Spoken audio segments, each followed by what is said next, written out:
ने कहा, यदि आपके वचन की बात है प्रभु तो मैं अवश्य ही विवाह करूंगा। क्यों? क्योंकि चार की बातों को बिना विचार किए जीवन में धारण कर लेना चाहिए। चार की बात पर कभी विचार नहीं करना चाहिए।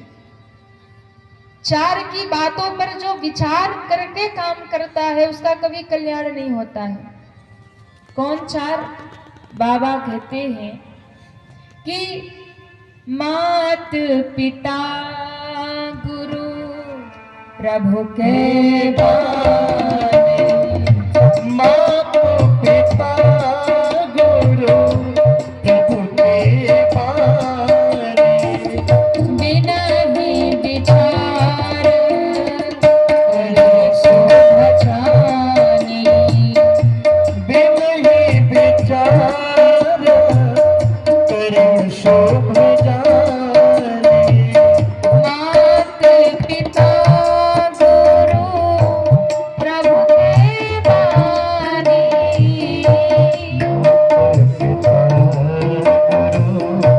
प्रभु के बानी। बिना ही विचार करे शोभ जानी। बिन ही विचार करे शोभ जानी। करे शोभ जानी। करे शोभ जानी। करे शोभ जानी। बाबा कहते हैं कि चार की बात पर कभी भी विचार मत करिए। कौन कौन? मात पिता गुरु प्रभु के बानी।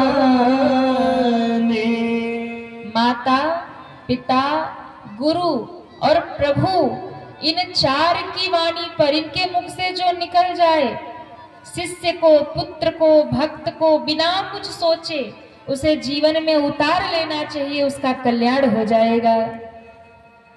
और जो विचार करेगा ना कि पिताजी ने कह तो दिया है, चलो मर्जी आएगी तो कर लेंगे, अब पिताजी बोलते ही रहते छोड़ो, तो फिर कल्याण होने वाला नहीं है।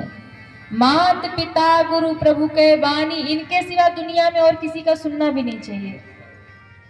इनके सिवा और किसी का सुनेंगे तो भैया फिर ठिकाना नहीं है क्या होगा।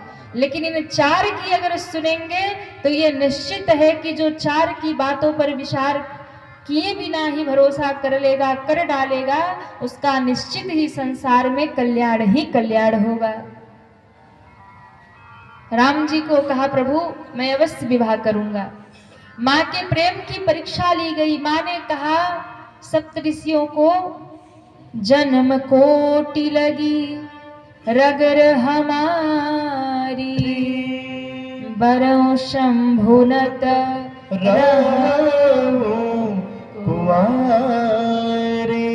मैं शिव को ही वरण करूंगी, शिव को छोड़कर किसी और का वरण नहीं करूंगी। महादेव ने जब ये सुना अति प्रसन्न हुए, समाधिस्थ हुए। ताड़कासुर प्रकट होता है, ब्रह्मा जी से वरदान लिया। बाबा की समाधि तोड़ने के लिए कामदेव को भेजा गया।